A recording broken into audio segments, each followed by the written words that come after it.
I think I'm seeing a lot of you for the first time. Some people I have seen before. So on the same note, one thing that is now making me very happy is the fact that I think we are also going live on YouTube. So everyone, hi on YouTube. I think there are some people who can see me. So hi everyone, welcome to the session today. I am so incredibly excited to have you all for this session particularly because again, the guest we have today is so special. And I feel so honored to have this special guest here with us. And I feel so happy that all of you who are here, so all the people who have joined us from Zoom, all the people who are joining us on YouTube, I am so incredibly happy that you all are getting this golden opportunity to talk to a student who has essentially cracked the code. So, hi, I am going to take your name wrong. So, hi, that's great. That's interesting. So, hi, everyone. My name is Morvi. And just like a lot of you, I was also a study abroad aspirant. I am now a student and I do match a little with the guest that we have today, but I'm going to let the guest talk today. Okay, so hi everyone, welcome to the session. I'd like to know a little bit about you guys. Let me get to know you guys a bit better. So as I mentioned about me, I was a study abroad aspirant. Now I'm a study abroad student, essentially did that transfusion. So what about you guys? Where are you guys joining in from? You guys can also let me know which course, which country do you guys want to go for. So guys, let's try to make this session as interactive as possible. Otherwise, it makes no sense. We have invited you and we're giving you this opportunity to, talk to a student face to face. So go ahead, use this opportunity, make sure that it's as interactive as possible. Let's also try to give our guest a good time while she's here. Okay, so we have Pragal. Right, Pragal, if I'm taking your name wrong, please correct me. Pragal wants to go for Masters in Biomedical Engineering in USA. Pragal, and you can also mention which intake do you want to go for. So do you want to go for fall 24, spring 24? Are you going for fall 2023? Let me know. So guys, give me which courses are you going for? Which countries are you going for? I want to know everything. Okay, Pragal is going for fall 2024. Who else here is going for fall 2024? Hi, I think Sanjana has just joined us. So, hi Sanjana, how are you? So excited to have you in this session. Hi. Great. So, Sanjana, let me just brief you about what's happening. I just asked everybody here a question of what country, what course, and which intake are they going for. So we have just to know everybody a bit better. So we had Pragal here wants to go for Masters in Biomedical Engineering. Udit wants to go for MS in Engineering or MBA. Vineet wants to go for MSc in Finance or for Spring 2024. Awesome. Great. So make sure that you are putting in your answers, you're putting in your questions. And we have Krishna here wants to go for Bachelor's in CS. And Saurabh here wants to go in MS in Marketing. So quite a diverse field today, quite a diverse cohort. Hanusha here wants to go for Master's in Information System and Business Intelligence in the US. Awesome. Raghav here wants to go for MS in Computer Science. Okay, so guys, thank you so much for actually answering the question. It gives me, and I'm sure that it gives Sanjana also a lot of groundwork to build our discussion on. So let us formally start today's session, right? Let us formally start because you guys can see the excitement that I have for today's session, just because we have such an incredible guest with us tonight. And so let me formally introduce her, okay? I don't want to, lend her, but let me formally introduce because I, once again, very excited. So we have here with us Sanjana. She is a star admit for us for fall 2023. She has gotten an incredible whopping 9 admits. And now these 9 admits are from some top universities or some from the best universities that you can get into in US for engineering management. This includes UMass, University of Massachusetts, Texas A&M. We have Northwestern University, Northeastern University, University of Southern California, and her pick, obviously, North Carolina State University. So, and while I was actually talking to her before this session, she has the amazing insights for GRE. So anybody who is still debating about GRE, you might want to stick around for this session because you guys are in for a discovery today. So hi, Sanjana, welcome to the session. And yeah, let's do this. Let's begin the session. I'm so excited and I have so many questions ready with me. Hi, everyone. First of all, thank you so much for that introduction. I feel very humbled. I feel like, oh, okay, is this my introduction? But thank you so much for that. Yeah, basically, if I have to talk about, are we open to questions or should I just tell everybody about my journey You to can start tell off? about the journey first. You can tell All right. about your journey. How did you start? How did you get 9 admits? I'm sure everybody here is very curious, including myself. So yes. Okay. Um, so first of all, I started sometime early last year, around Jan, Feb. That's when I decided to take the whole master's plan very seriously. I started talking to my parents first about it because financial discussion was a very important thing for me at that point. Like I wanted to be sure if the family and if I could take that decision at that point. So that was the first thing that I did, and I got tremendous support from my friends, from my family about this decision. Though I've always wanted to go to the US and study, but at one point I got too comfortable with my life. So I had taken a back seat with respect to pursuing masters, but once I started working, I work as a business functional analyst. That's when I realized I'm better off, around people than with just one machine in front of me, like a computer. So that's when it hit me that maybe I'm not too comfortable with studying electronics and communication, because that's what I had done in my undergrad. That's when I started thinking what would be the best course for me considering the interest that I have. And that's when I came across this amazing opportunity called as engineering management, masters in engineering management. And I started digging deeper. Jan and Feb was mostly about what I wanted to do. And I started talking to a lot of seniors. I'm telling you, LinkedIn is your place to go. Forget your Instagram and other social, I'm not saying forget, but just keep it aside for a couple of months. LinkedIn should be your place to go. I spoke to a lot of people and I connected. I started building network. I started understanding the roles that I could get into post my master's, because that's a very important a thing that you have to keep in mind, because you know what you want to study, but do you know what you want to do after that? That's a question that you need to constantly keep asking yourself so that you get clarity.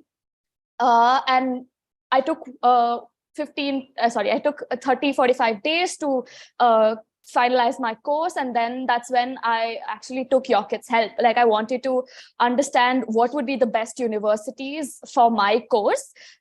Because it's a niche course, I did not want to get into or apply to any tier 2, 3 colleges. I was very particular about my universities. So I discussed it with my counselor, and then we made a short list. And the short list keeps varying. It depends on your it depends. Like once you progress through your journey, you realize some colleges are not maybe meant for you, or you have to apply to better universities. So keep your like I would say shortlist flexible. Like do not be too rigid at the start. That's a thing that I also realized. Like I mean, have an idea, don't be too clueless, but keep 2, 3 colleges extra so that towards end maybe you can drop off some of them from your list. And then I started preparing for GRE. I think I prepared for a month or two. And TOEFL, I did not honestly prepare a lot because I had already been studying for my GRE, so it kind of helped me for my TOEFL. One important thing I would like to talk about TOEFL is I do not have like a great or an extraordinary score. I scored 310 out of 340. And for my course, GRE is not a very important factor. And I know a lot of people, even from other departments, where GRE is not the only important criteria. It's not just for 1 or 2 courses, it's for almost all courses. So don't feel disheartened if you do not get your dream score. And I also know people who got 325 and still did not get an admit. So it's really not a deciding factor, the only deciding factor, I would say. There are so many other things. So when I got 310, I was not too sure if I had to write my exam again, give it again, score, score maybe 320 or something. But I decided to go ahead and apply with the same score. Instead, I thought I can take the same time that I'll have instead of preparing again and giving the exam again to make my profile better. Like I wanted to be better with respect to the resume I made, with respect to the essays I wrote, with the diversity essays, with the regular SOPs, making sure I connected well to my professors and the managers that gave me LORs, so that they know what kind of LORs that they could give me. So I decided to build myself better with that time. So I know it's a very personal choice that we all make, but at the same time, I would just like to let you all know that GRE is not a roadblocker. Have a decent score. Anything above 310, 315 is good enough to apply to good schools, but make sure there is something that will lift your profile. Like if it's GRE, then it's good for you. For me, I had my co-curricular activities. Like I've been working as a treasurer in my company, Schneider Electric's Toastmasters Club.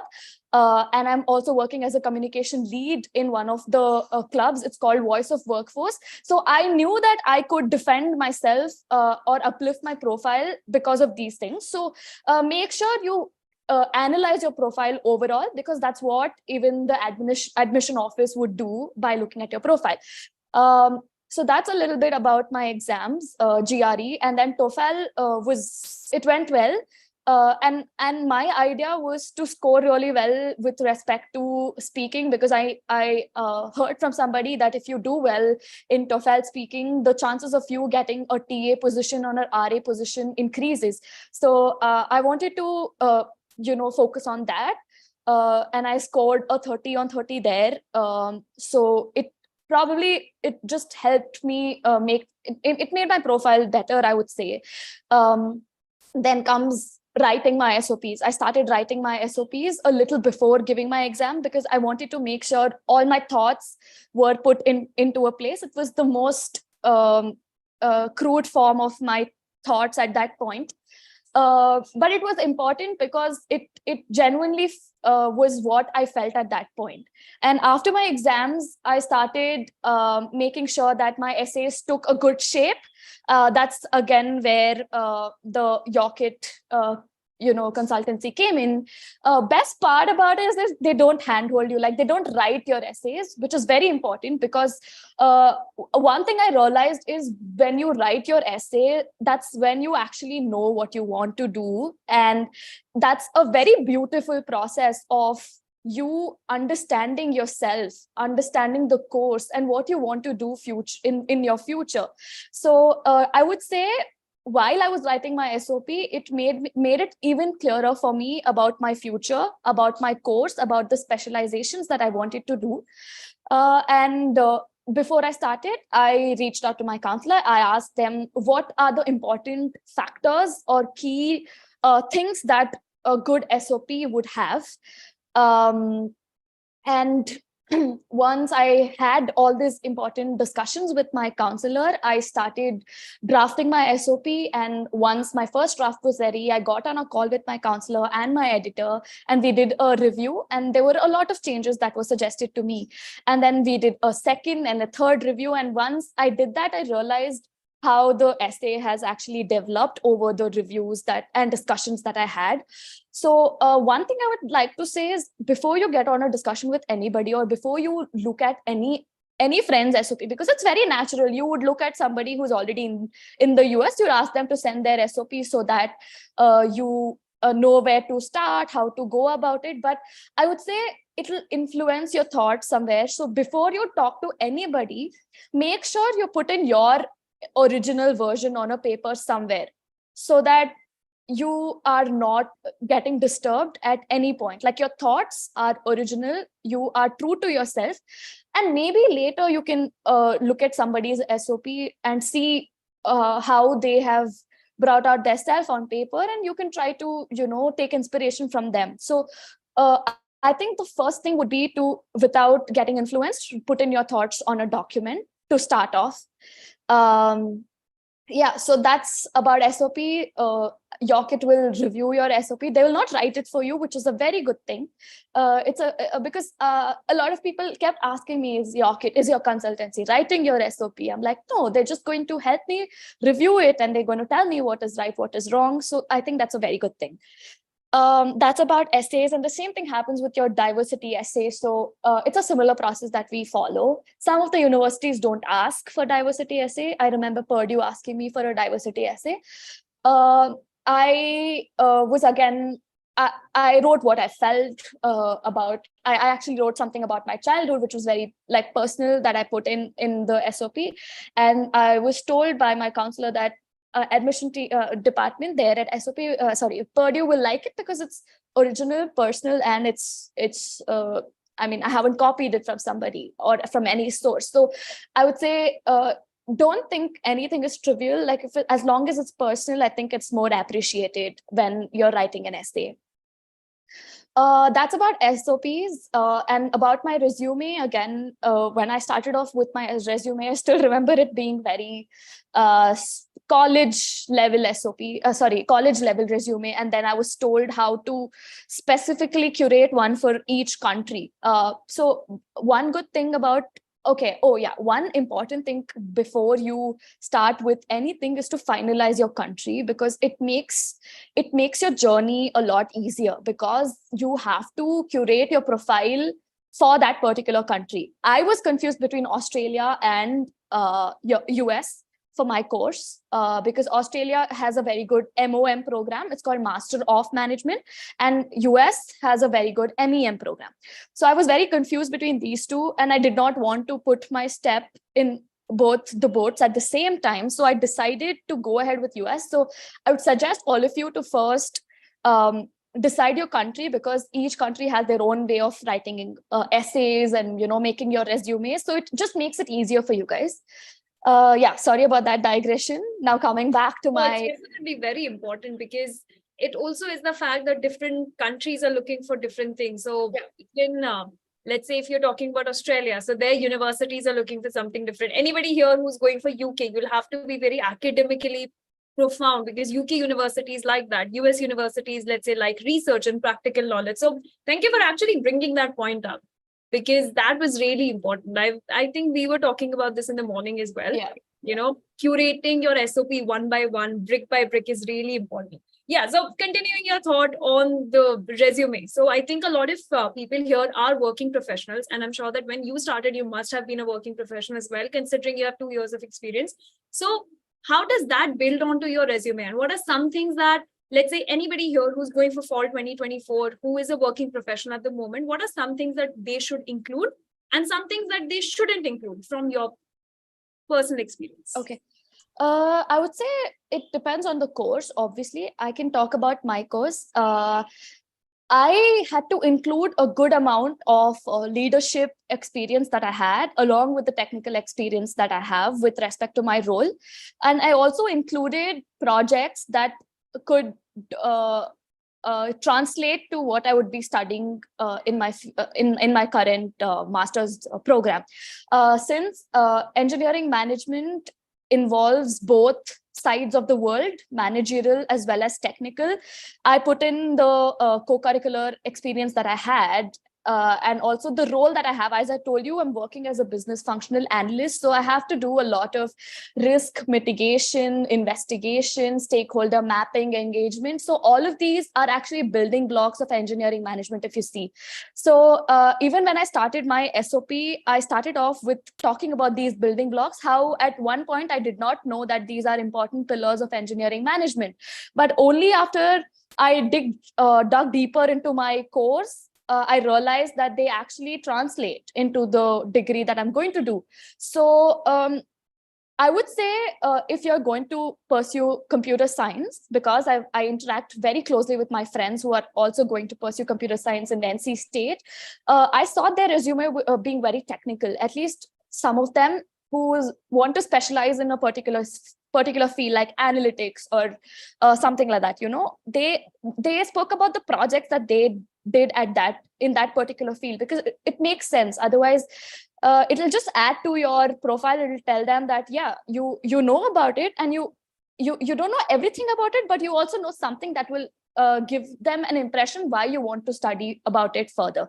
If you can justify why you want to study that particular course, either in your resume or in your SOP, I think that should help, because it's a very important thing that the admission council there will actually decide.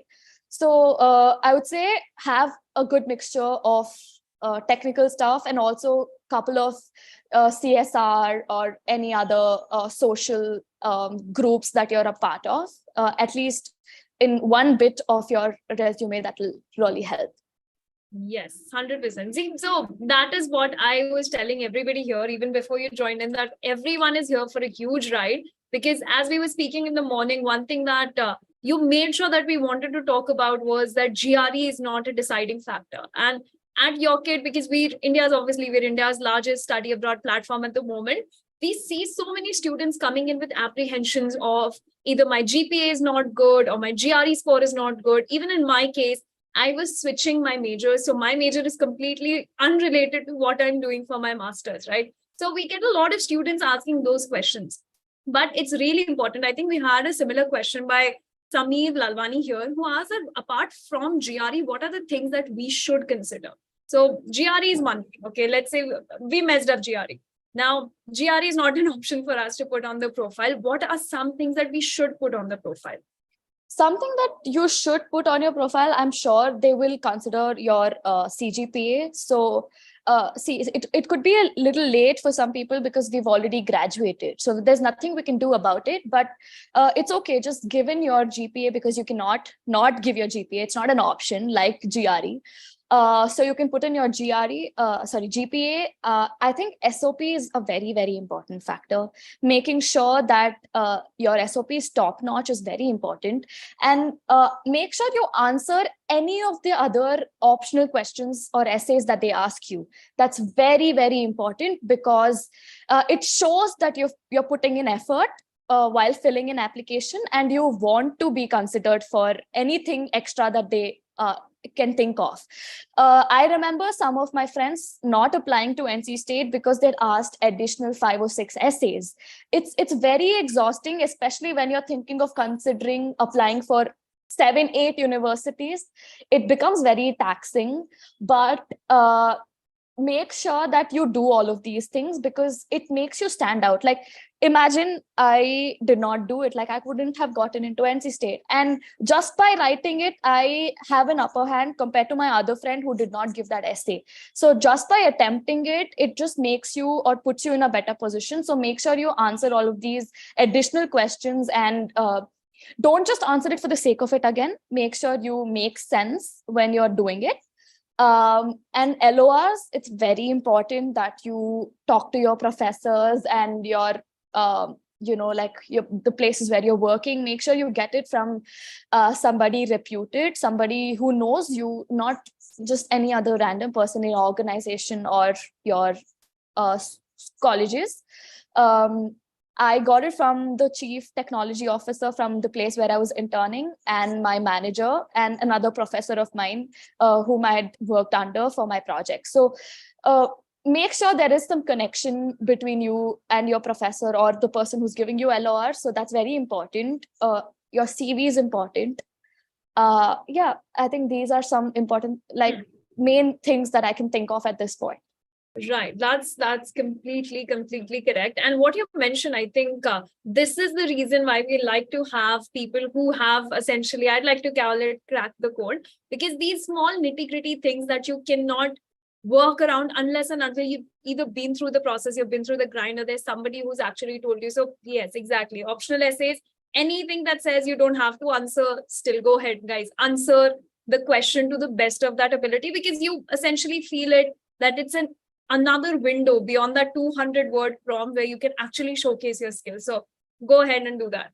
Okay, so I've got a really interesting question here by Surbhi, who said that how did you prepare for GRE as a working professional, and how did you manage the prep along with other co-curricular activities? Because again, coming to the fact that you are a working professional. So how did that happen for you?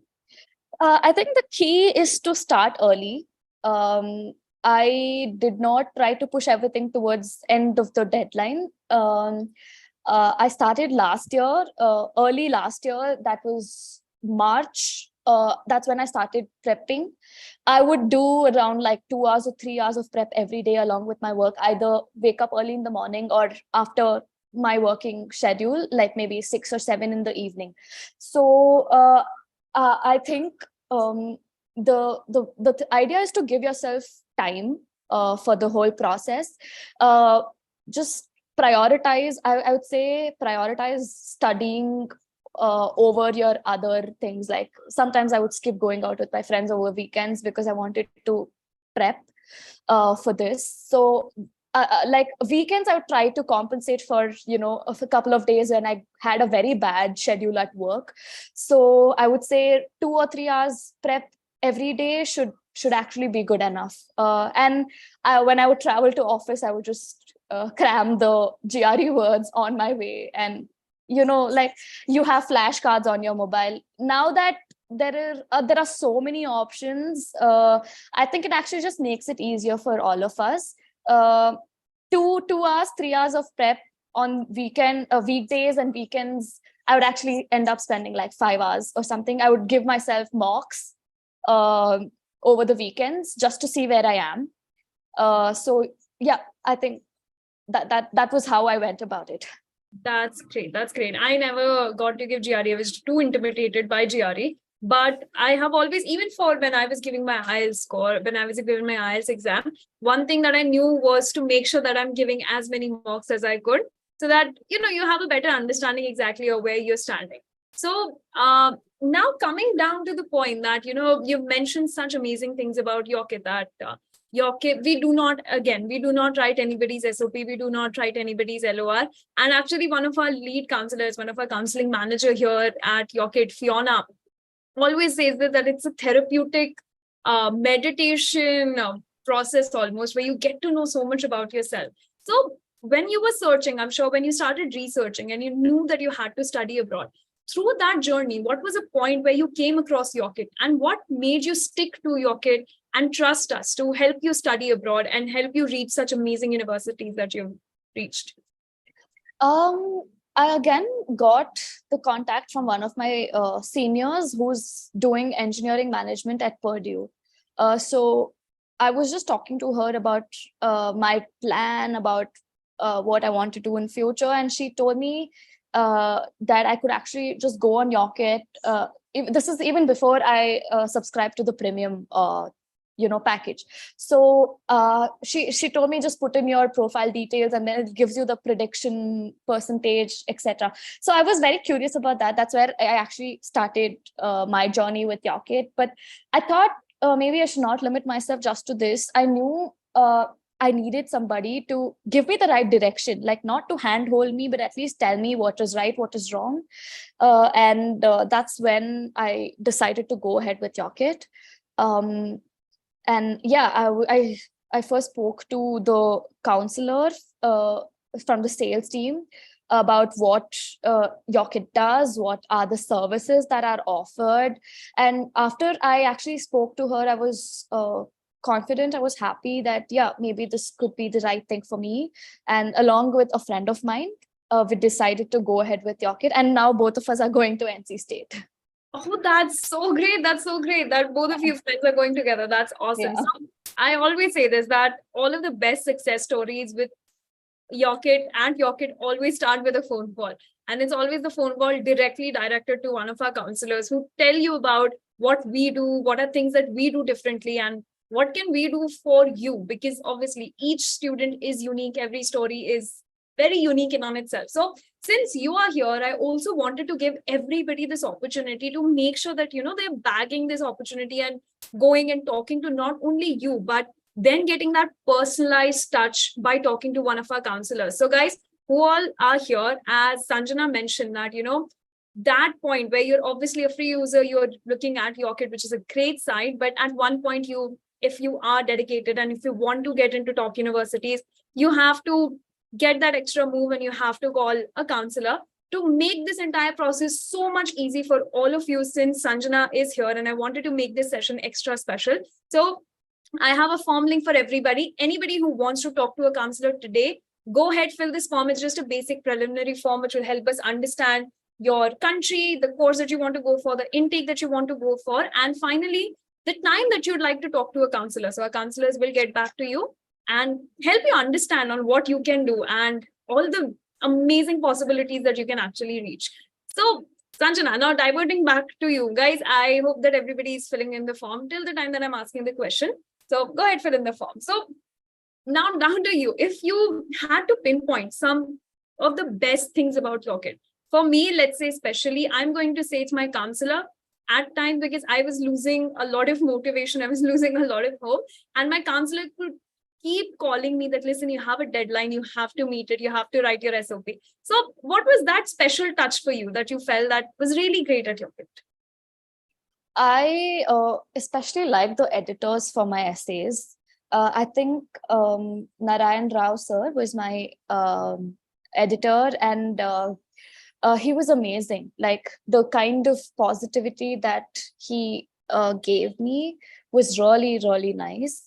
And initially, when I was shortlisting universities also, I was a little reluctant, to be honest, at that point, because they were because I've heard from other consultancies that they have these partnered universities that they would push or force you to apply for, rather than you choosing them. But here, it wasn't like that.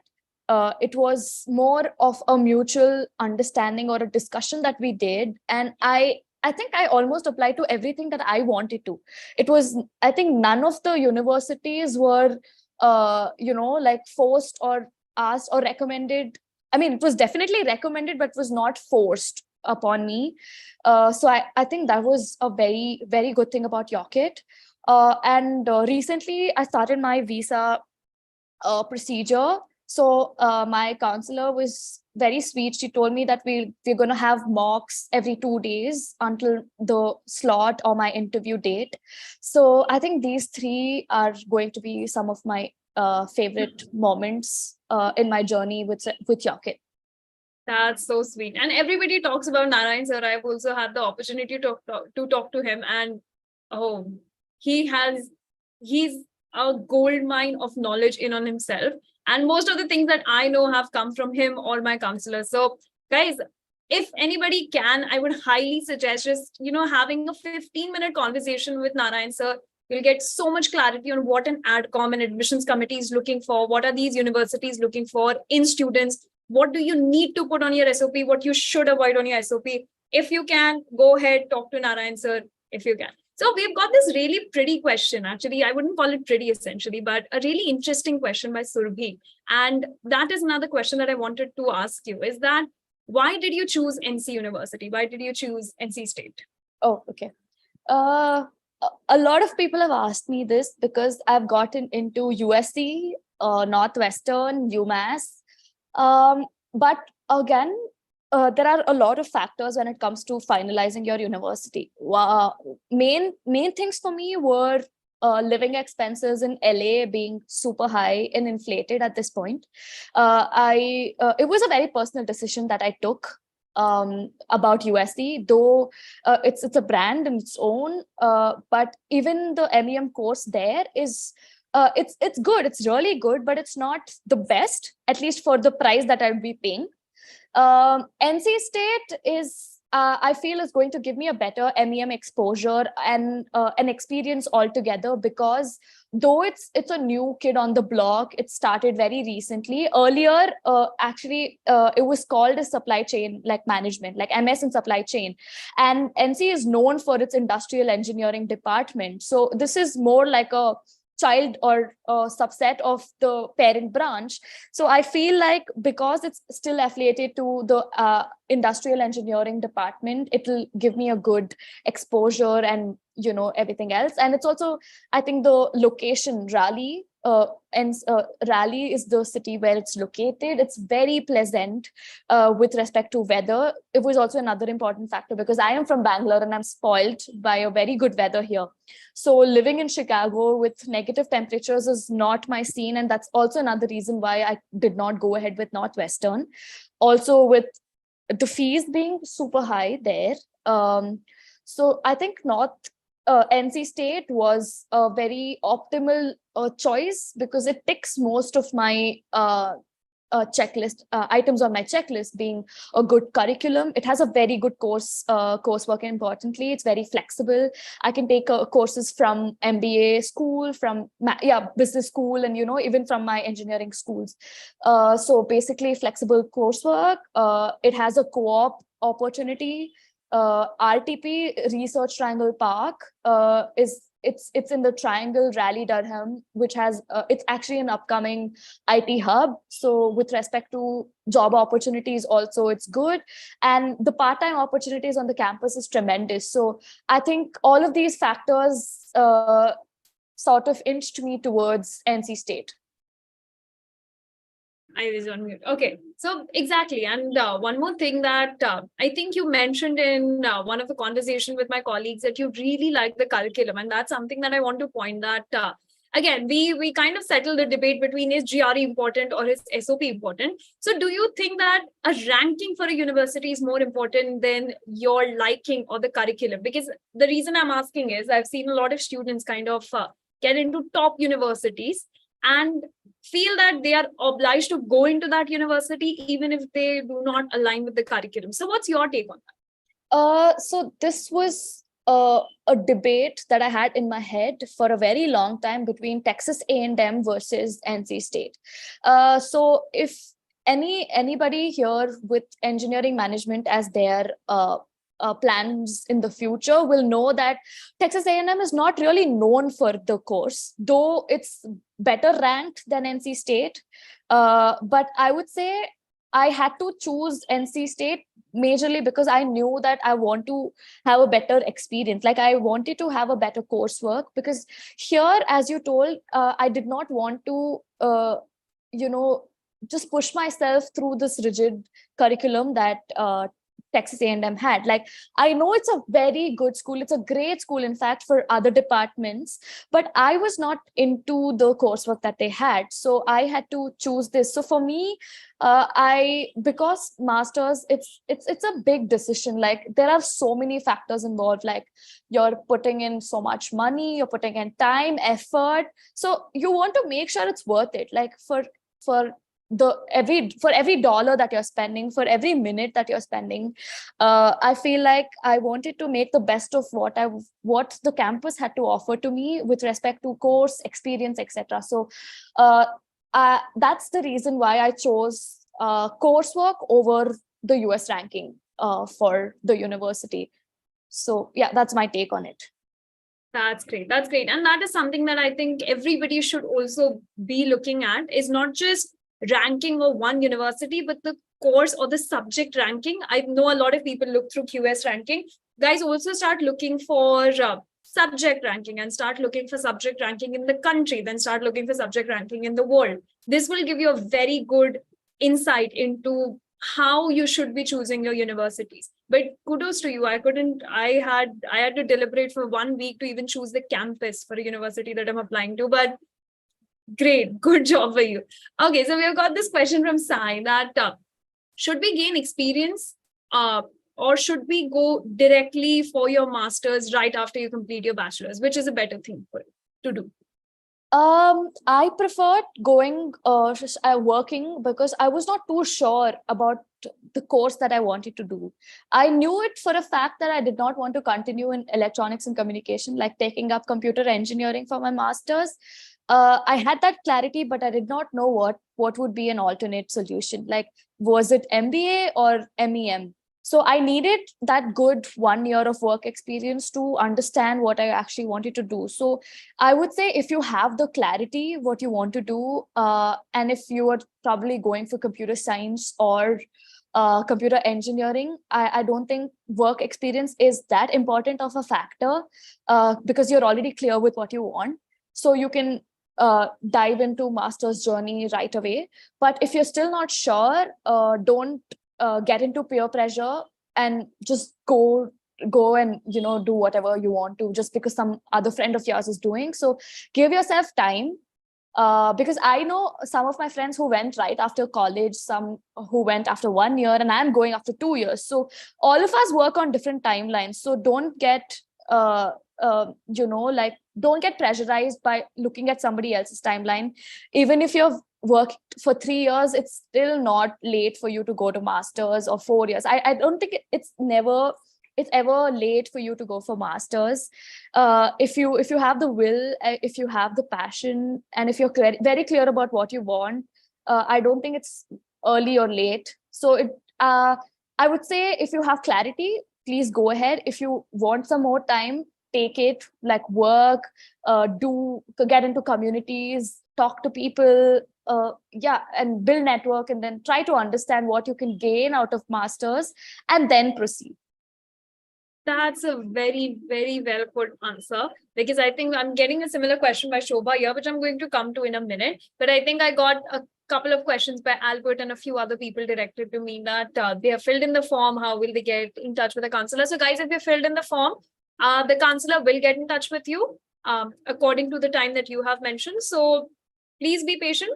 Please keep your phone handy for the time that you have mentioned. And for people who haven't filled the form, you can still go ahead and fill the form. Right. So as I was mentioning, so we've got this question by Udit, and Udit has asked me this question at least 5 times. So I'm going to make sure that now I'm taking it. Hi Sanjana, can you tell me the scope of MEM and what jobs can we get after MEM, and what are the colleges you applied in USA? Is MEM general, or do we do it in a specific field? So couple of questions clubbed in one. So you might want to, just break this question down. Sure. So MEM is actually one of these booming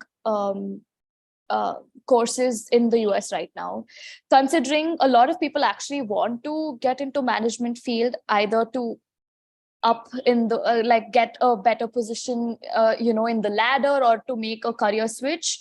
So for me, it was more about I think it was both, like, who doesn't want to get promoted, and who would not want to climb up the ladder. So it was both. Like, I did not want to do something too technical, and I wanted to be around people, manage people.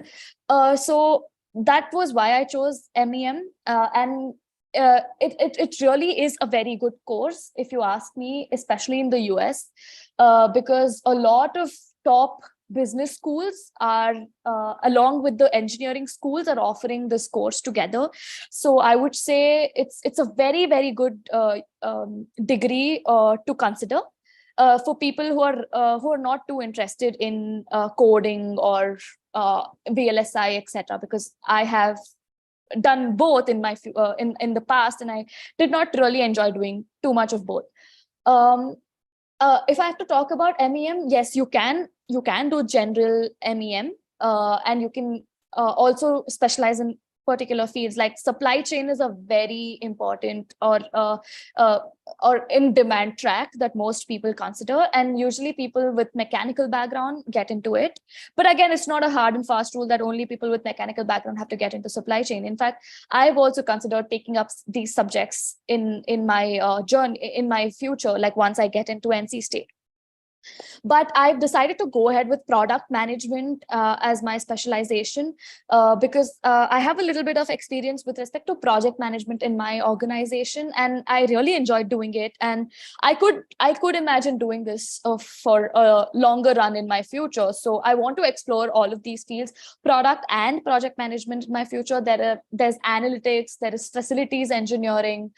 So these are some of the tracks that you can think of getting into. So roles, if you ask me about the roles that people get into after the course, it could be project management, product management, product manager, business functional analyst, and yeah, so basically supply chain analyst, so operation manager, so something like this. So it would be a functional role that people generally get into after MEM. Did I miss out anything in the questions? I think that was answered, because they also asked you what universities did you apply to in the US? But I think you've already mentioned that. Do you want to just quickly give us a run through of all the universities that you've applied to, all the universities that you've gotten an admit from? Okay, so I applied to NYU for management of technology because they did not have MEM exactly. MOT is very similar to MEM, so that was kind of an outlier in my list. NYU applied to NC State, North Carolina State University, applied to Northwestern, I applied to Northeastern, I applied to UMass, I applied to San Jose State University, I applied to Purdue, I applied to Texas A&M. What else? What am I missing? North Carolina State University. NC State, I applied to. I think I'm missing. University of Arizona also. Yeah, University of Arizona. And one more, I think I just missed mentioning, but I got into all of them except Purdue. Because Purdue had a very, very strict admission council, and with the lot of applicants, they have a pool of applicants. So I just unfortunately couldn't make it through it. But I got into all other 9 universities out of the 10 I'd applied to. That's great. That's great. And that is, I'm pretty sure that must at some point feel surreal, but internally when you say that I've gotten into all 9, that feeling must be really different, right? Yeah, I'm still not able to process it honestly, because NYU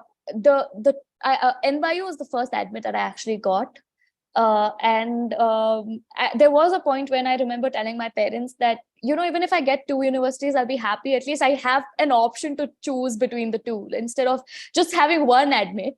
But yeah, God's grace and like things worked out for me. I would say I got into these universities, and it's a very good feeling to have, and I'm sure all of you will get into good schools, and it'll be a very worthwhile experience once you see that admit status on your portal or the email. So I think the first admit will always be special. Will always be a good feeling, and I think we'll all experience it in our lives. So yeah. Definitely. And now that you're talking about it, I'm also getting very sentimental thinking about it, because it's definitely a very nostalgic feeling. I wouldn't say nostalgic, but it's a feeling that's quite different from any other feeling that, once the admits start piling up. And definitely it's a luxury, and it's a great feeling to even choose from universities. So congratulations. I don't know if I said it in the beginning, but a huge congratulations to you. And you've essentially nailed it. You've cracked the code, and you have done the thing that all of us want to do. You've gotten into some of the best universities for your course. And I am genuinely so happy. And even the entire team Yocket, we wish you such a huge congratulations for your amazing journey. Thank you so much for that. Okay, great. So we're just going to take one final question before we end the session. So we've gotten this question by Shobha here, and she says that I'm graduating in the year 2024. Is it possible for her to apply in 2024? Because spring 25 intake is very less for MS&CS course, and she would lose out on months if she has to apply for fall 2025. So what would you suggest, and what is your advice? I know a couple of people, at least with my cohort, who are still not, when I was applying, they had actually not graduated yet. They were still waiting for their marks cards or their final transcripts to arrive. You can start applying, because I know people who applied with me when I was doing for my universities who hadn't graduated. So answering Shobha's question, you can go ahead. Just make sure your requirements are met during the timeline that they have. And I think the best thing is to always write to the university about your situation, because I remember doing it before applying. I told them about my profile, saying, oh, hey, I'm interested about this course. I gave them a little background about myself. I told them that this is what I've been doing. I'm interested to study in this particular field. And I gave them my details. I gave them my CGPA and the basic resume that I had at that point. And I asked them if the timeline would be suitable for me. And the universities are actually nice. They get back to you. They answer your questions. So start building the connect from now itself. I would say start writing to professors, start writing to universities, so that they already know that you're interested in the university. And I think one good thing about the US universities are that they get back to you. I cannot comment on other countries, maybe it's happening elsewhere, but because I've applied to the universities in the US, I can talk on their behalf. Shobha, you can start applying. I think you can apply, because I know people who have been studying and applying. So yeah, you can do it. Good luck. Yeah, definitely. I think this year only we got a lot of students who have gotten their admits and are still completing. So till this time, they're still giving their exams. Yeah. So it's completely possible, 100%. And as you mentioned, some universities, they do respond, some don't. From coming from a very personal experience, some just do not. I didn't apply to any universities in the US, but talking about European countries and the UK, some respond are very kind, some just do not. Okay, so I've gotten this one final thought by Krishna here, who asked that as I'm planning for Spring 24, what advice would you give me? Would you like to give me as a student applying for universities abroad? And that is kind of my final thought for you, that for all the students here for Fall 24, Spring 24, even for me, let's say, because I'm going to study abroad. So what is your topmost advice for anybody who's going to start their applications from the next week or the next month, and who's going to study and who's dreaming exactly the same university dreams as you are? So what is your advice? I would say the key is to start applying early, because it puts you in a better position, at least with respect to not pushing yourself too hard to meet the tight deadlines. Like I would say, if you give yourself time, you can just make yourself a better applicant, and you can do justice to the process of application. So start applying early, have clarity, keep your plan a little flexible, because don't be too rigid. I feel like being too rigid could just sometimes, like once you've made up your mind on particular university, you just happen to speak to somebody and you see there are better opportunities elsewhere in a different university. You should be ready to make changes, like switch couple of universities that are lower on your list, so that the chances of you doing a better course, it gets better. So start applying early, I would say, and be true to yourself when you're writing your essays. It's very important.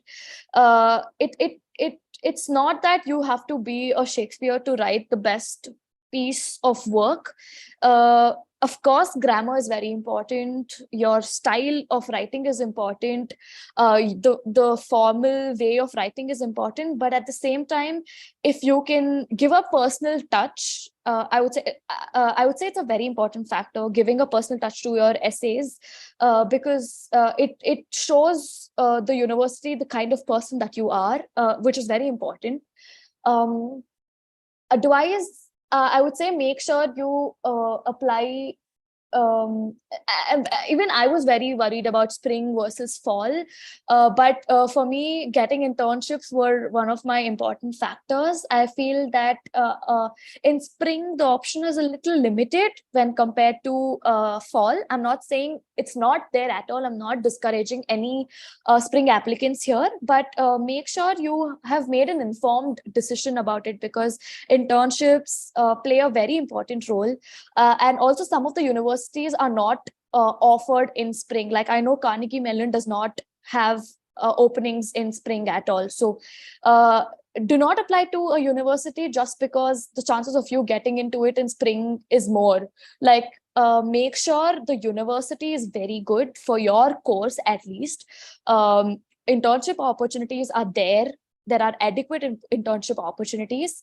And once you have made a decision based on these factors, and if you still think spring is a good option, please go ahead and apply for it, because I know people who went ahead and applied for spring and they're doing well. So it's not that if you apply in spring you might not get opportunities. You just have to find it. But in fall, at least with what I've heard is or spoken to seniors, the chances are a little more when compared to spring. That's my take about spring versus fall. And in general, I would say just enjoy the whole process. we all get overwhelmed. I remember getting overwhelmed, calling up my friends, crying, in fact, because I felt like this is just a lot of work. But for all I know, at this point, I'm actually happy that I did it. I experienced, I mean, it was probably one of the most hectic 5 or 6 months of my life. But once you get the admit, you just realize that all of the efforts that you put in are actually worth it. So I would say you have to be dedicated. You have to give time to yourself. It's an investment, and when I say investment, it's not just money. Again, money is an important factor, but with respect to the time that you're investing, make sure that you are doing the best that you can for yourself, not for anybody, but for yourself. So when you stand after you get an admit, you feel proud of yourself. Oh, that's so, so incredible. And what a lovely way to kind of, sum up everything. And definitely, I mean, a lot of people think that it's a huge process, which definitely is. There will be times where you're frustrated. There will be times where you want to leave it also. But exactly as Sanjana said, that, at the end of the day, once you have those admits in hand, once finalizing all the things and you kind of sit and ponder, you're going to be feeling very, very, very proud of yourself. And I'm sure that Sanjana, that is exactly the feeling that you must be feeling right now. So I'm going to say for myself, I loved the session today. It was such a roller coaster for me. I got so many insights. You made me a little emotional also, which I'm going to, I'm just going to let slide. But how was the session for you? Did you enjoy talking to all the students here? And how was your experience? I had fun because I've always believed in sharing my experience, like good or bad. Like, I'm not saying I've always had like the best moments of my life, and that's the only thing that I've shared with people.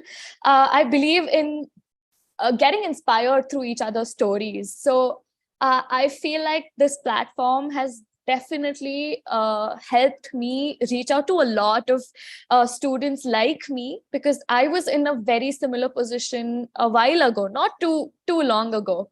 So I know exactly how each and every one of you are feeling at this point. It's okay. I would say embrace the feeling, embrace the overwhelming things that would keep coming to you, but make sure you're not too affected by it. Don't stick on to that for too long. Get over it as quickly as you can. And please surround yourself with positive and encouraging people. It's very important.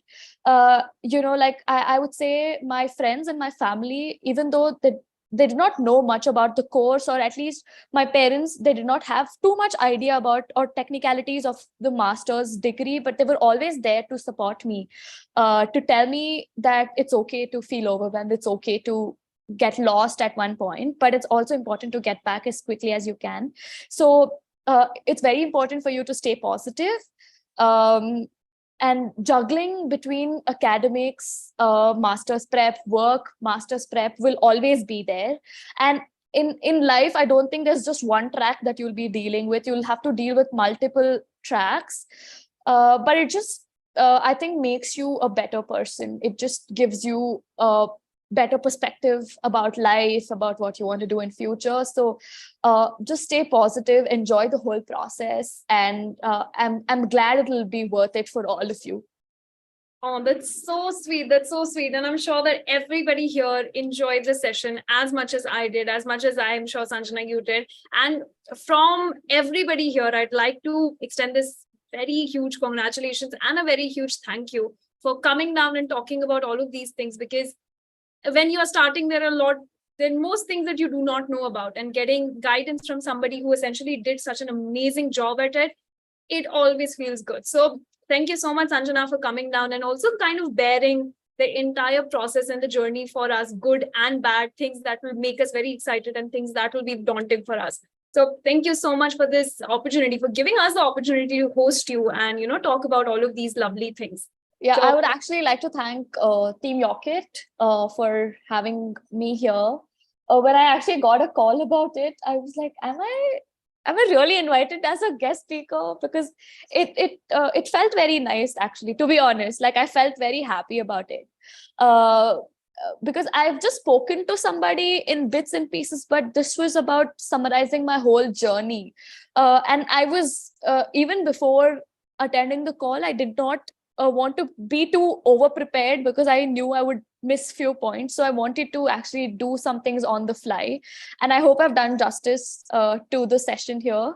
And I'd like to thank all my counselors, my editor, my favorite editor, Narayan sir, for helping me so much throughout the whole process. And my visa counselors that I'm a part, I'm still in touch with, because I still have to get a slot and go through the whole interview process. So thank you, Team Yocket.